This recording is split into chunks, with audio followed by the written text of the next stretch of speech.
Welcome back to our podcast series on digital communication and virtual teams. In today's episode, we're discussing a deeply important and often overlooked topic: inclusivity and accessibility in digital communication. This one really matters, Yogesh, because at its core, digital communication is about connection. And if that connection doesn't include everyone, regardless of ability, background, or language, we're failing our teams. Absolutely. Inclusivity is not just a moral obligation, it's a strategic advantage. Diverse teams are more innovative, but only if everyone can participate equally, and that requires thoughtful design in how we communicate. Let's start by defining accessibility in digital communication.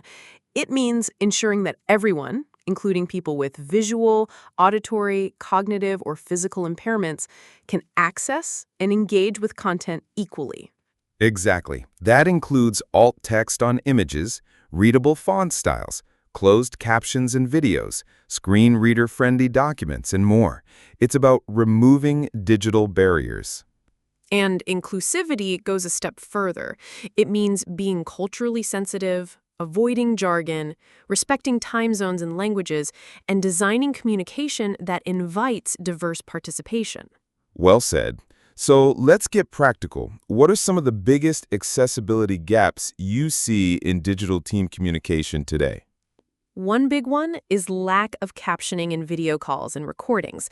Not everyone can hear well or process speech in real time, yet we so often skip adding captions to Zoom recordings or internal video messages. That's such a good point. Tools like Zoom, Google Meet, and Teams all support live transcription now, but it takes intention to enable it and normalize its use. Another one, overuse of complex tools. Some team members may not be tech-savvy or may have slower internet access or older devices. A digital-first team must be platform-conscious and inclusive in its tool choices. So true. Just because we love a tool doesn't mean it's right for every teammate. Ask yourself, does this require training? Is it mobile-friendly? Is it accessible to screen readers? Let's also talk about neurodiversity. People process information differently. Some are visual learners, others are verbal. Some prefer long-form writing, others need visuals or bullet points. That's where communication flexibility comes in. If you're making an announcement, consider offering it in a few formats: a short video, a text summary, and maybe a slide. Yes, and even in meetings, allow people to respond in chat if they don't feel comfortable speaking up. Give prep material in advance for those who need processing time. I've seen some teams add an inclusion statement to their internal playbooks, something like, "We aim to create communication environments where all styles and voices are welcomed and respected." That's beautiful, because inclusion is cultural, not just technical. It's the culture that says, your voice matters. We'll make room for it. Now, language is another accessibility challenge in global teams. English might be the default in tech, but that doesn't mean everyone is equally fluent or confident. Right. Avoiding idioms, acronyms, or culturally specific humor helps make communication more globally inclusive. Say, end of day instead of EOD, or keep me posted instead of circle back. And written communication should be clear and structured. Use headers, bullets, and simple language. The goal is understanding, not impressing. And don't forget about translation. If you have large teams across geographies, consider tools like DeepL or Google Translate for basic multilingual accessibility. Or better, hire multilingual moderators for key communications. Let's shift to tools. What platforms or plugins would you recommend for improving accessibility in digital communication? For sure. Some of my favorites: Otter.ai, real-time transcription and captioning; Loom, record quick explainer videos with captions; Grammarly and Hemingway app, help make writing simpler and clearer; Microsoft Accessibility Checker, available in Word and PowerPoint to ensure documents meet accessibility standards. That's a great list.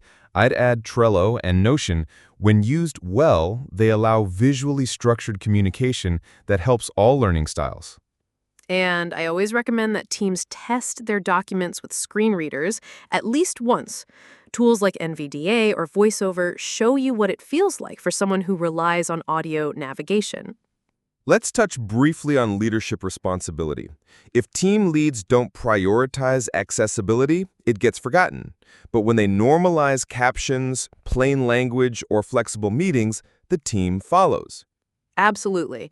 Accessibility needs to be modeled from the top. It's a leadership behavior. And it's okay to say, I'm still learning. Let's learn together. I love that. Accessibility is not a one-time fix, it's a mindset of continuous improvement. Let's wrap with a few guiding principles for making communication more inclusive and accessible. 1. Design for everyone. Assume diverse needs from the start.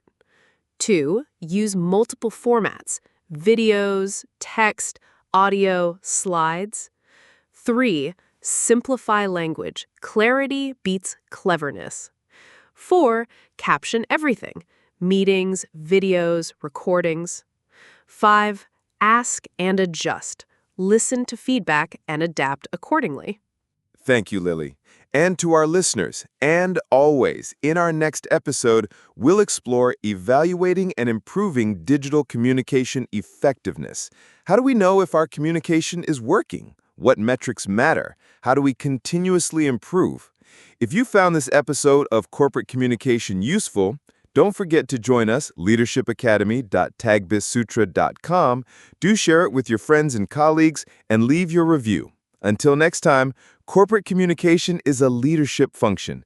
It defines how people feel, think, and act. It deserves intention.